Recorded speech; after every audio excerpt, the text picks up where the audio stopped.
Pelanggaran demi pelanggaran yang dilakukan pengendara motor seolah tak ada habisnya. Terakhir, sejumlah pemotor nekat melawan arah di Jalan Lenteng Agung, Jakarta Selatan hingga akhirnya tertabrak truk dan terluka. Ya, namun konsekuensi itu rupanya tak menjadi efek jera bagi pengendara motor lainnya. Lantas upaya apa yang perlu dilakukan untuk mencegah bertambahnya pemotor yang melanggar berbagai aturan lalu lintas? Selengkapnya dalam Kopi Pagi, komentar pilihan liputan 6 pagi, pemotor nakal halalkan pelanggaran lalu lintas.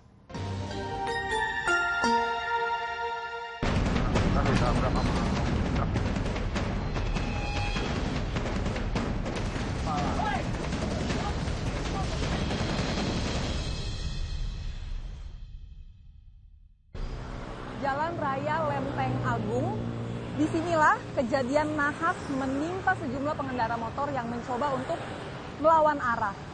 Dan ini ada salah satu serpihan kaca motor pada kejadian hari tersebut. Sebenarnya kejadian seperti ini sudah kerap kali terjadi di sejumlah kawasan di ibu kota. Lalu bagaimana komentar masyarakat terkait ulah pemotor nakal ini, juga apakah upaya yang dilakukan sudah optimal untuk mencegah kejadian serupa terjadi? Selengkapnya di Kopi Pagi, komentar pilihan liputan 6 pagi.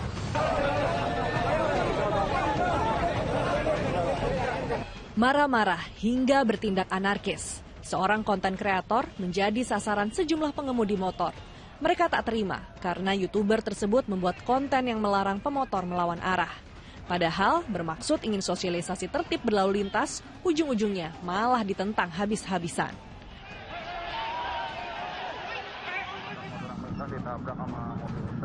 Sepekan berlalu, setelah pengendara motor ngeyel tak mau diberi masukan, mereka pun menghadapi konsekuensinya. Yang lawan arah nih dari arah Gardu ke stasiun Lenteng nih semua kena dihajar mobil. Lalu lintas di Jalan Raya Lenteng Agung, Jakarta Selatan seketika kacau balau. 7 pengendara motor dan kendaraannya tersungkur di jalan usai ditabrak truk pengangkut bata ringan. 5 dari 7 pengendara motor mengalami luka sedang hingga berat. Insiden ini terjadi bukan tanpa sebab. Sebelumnya ke-7 motor tersebut nekat melawan arah saat melewati lokasi kejadian. Di waktu bersamaan, truk yang melintas terkejut ketika disalip mobil, hingga akhirnya banting setir dan menabrak ke-7 motor yang melawan arus. Saya lagi nyapu di halaman, tiba-tiba udah, terus ada yang lari, kirain apa, terus saya lihat, udah tahu-tahu udah ada motor di itu. Ada jatuh-jatuhan tuh. Itu kecelakaan atas sama apa, Bang? Sepeda motor sama truk. Rombongan motor yang lawan arah.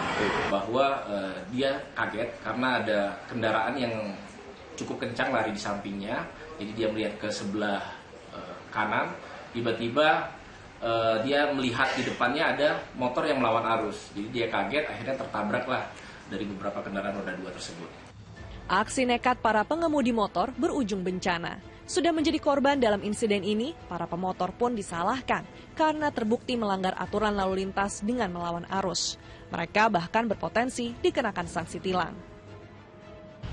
Tidak hanya penilangan, apabila nanti dari hasil penyelidikan dan dinaikkan penyidikan dan yang nanti yang salah ternyata motor, itu akan kita kenakan pasal 310 ayat 2. Motornya juga, jadi tidak hanya penilangan. Seolah sudah jatuh tertimpa tangga pula. Para pengendara motor yang terlibat kecelakaan juga tak berhak mendapatkan asuransi kecelakaan ataupun santunan. Gara-gara kecelakaan yang dialami juga akibat ulah mereka sendiri. Banyak pelanggaran yang juga dilakukan. Kalau kita melihat Undang-Undang Lalu Lintas Jalan Raya di pasal 106, pengemudi tidak tertib atau tidak berlalu lintas dengan tertib, bahkan ditegaskan di pasal 287 pelanggaran rabu. Sehingga inilah yang menjadi penting untuk diketahui bahwa pelanggaran terhadap tertib berlalu lintas maupun pelanggaran rabu ini menyebabkan si pengendara atau korban tidak mendapatkan santunan dari jasara harja. Namun nasib apes yang menimpa 7 pemotor seolah tak menjadi pelajaran bagi pengemudi motor lainnya. Sehari setelah kejadian, masih saja ditemui sejumlah pengendara motor yang melawan arus di Jalan Raya Lenteng Agung, Jakarta Selatan. Keselamatan berkendara nampaknya tak lagi jadi prioritas. Tapi ulah pengendara motor yang ogah mematuhi aturan lalu lintas bukan hanya sekali atau 2 kali terjadi. Misalnya pada jam-jam sibuk saat pulang kerja di Jalan Raya Bogor, Kramat Jati, Jakarta Timur. Pengendara motor kerap melawan arus berjamaah. Lantas bagaimana komentar masyarakat melihat aksi para pemotor yang bandel saat turun ke jalanan? Saya pikir itu sudah kebablasan seperti itu ya karena ada pembiaran gitu. Coba kalau polisinya dari awal tegas di situ nggak boleh 2 arah, pasti mereka nggak akan masuk gitu. Dengan kejadian kayak gitu sebenarnya sih harusnya buat kita lebih lebih prihatin gitu. Kenapa bisa sampai sebanyak itu gitu? Sebenarnya juga kalau misalkan disalahin dari si pengendara mobilnya, itu juga bukan dia yang salah, karena kan yang salah emang yang lawan arah gitu. Pengendara motor itu juga udah tahu lalin itu yang terbenturan arah jalan gitu itu selalu dilarang. Nah, ini kembali lagi kepada kepolisian kita ini untuk bertindak lebih tegas lagi gitu kan.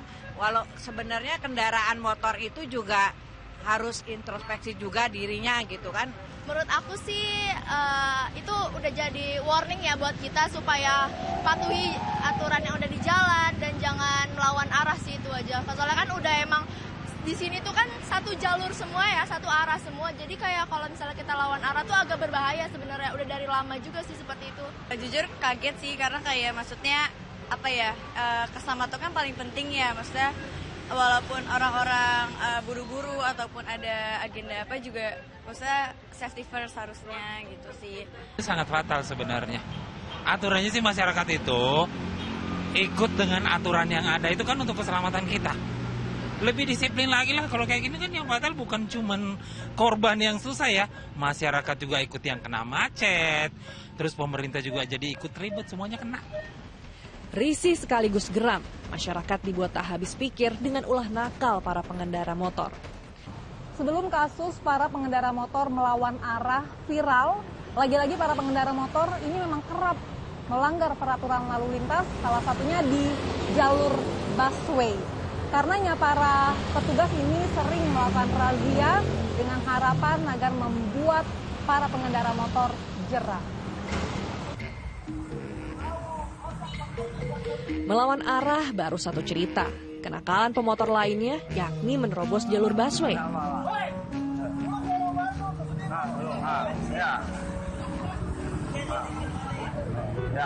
Pengemudi bus Transjakarta meluapkan emosinya pada pengendara motor yang menerobos jalur busway dan lawan arah. Karena itu, bus Transjakarta tak bisa melintas. Di lokasi lain, laju bus Transjakarta kembali terhambat karena ulah pemotor yang menerobos jalur busway, tapi mesinnya mendadak mogok. Akhirnya bus harus sabar melaju di belakang motor.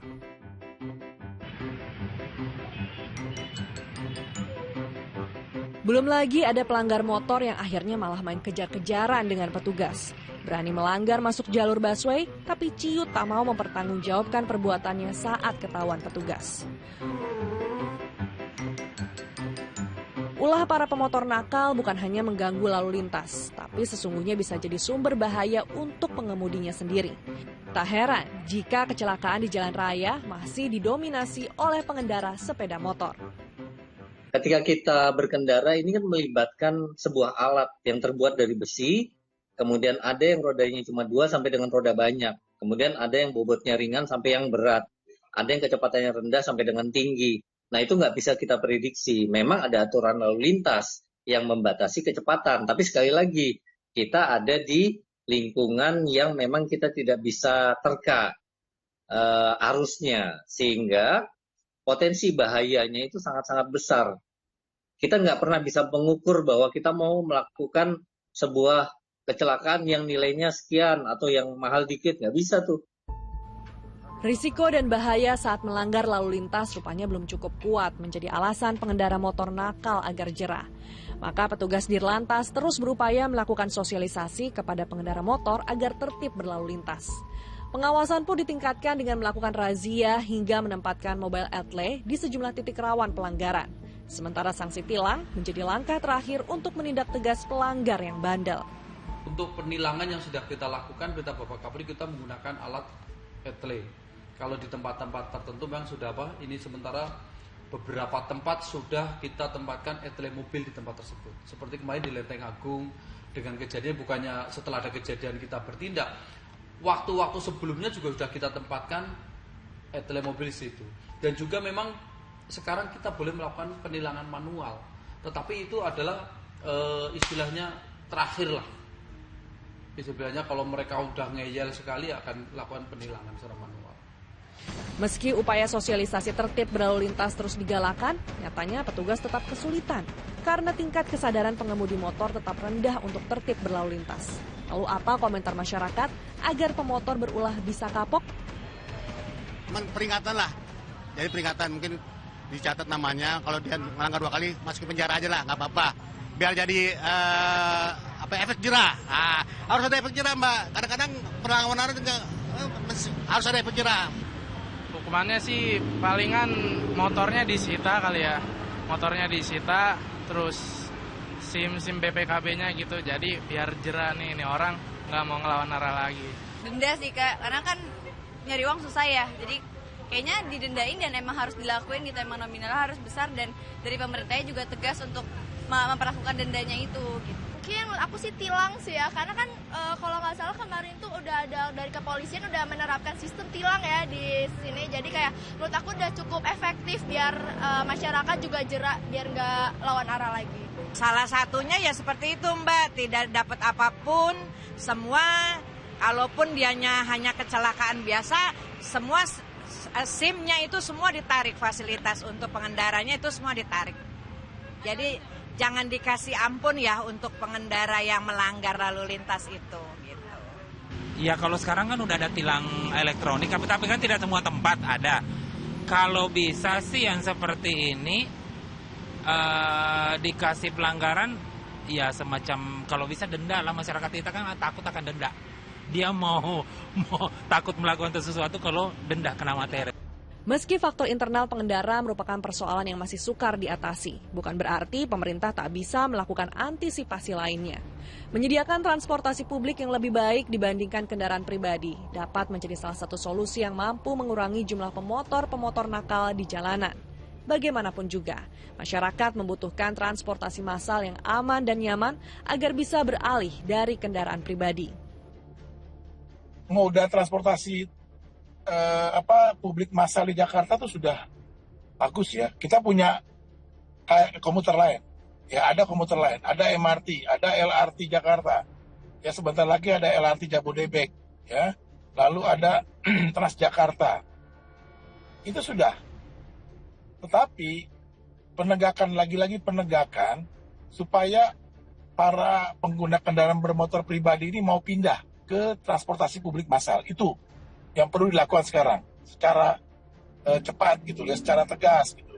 Saya lihat itu satu. Kedua, mungkin juga adalah interkoneksitas itu harus lebih ditingkatkan. Interkoneksitas antar transportasi publik massal di Jakarta dan sekitarnya.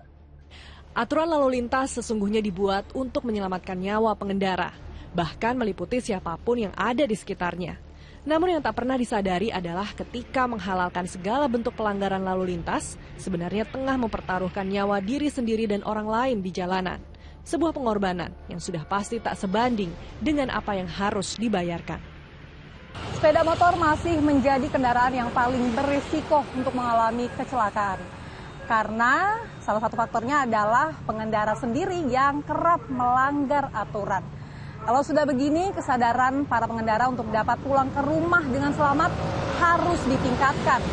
Tapi PR besar juga jadi milik pemerintah untuk dapat mengadakan sarana dan prasarana transportasi yang aman serta nyaman.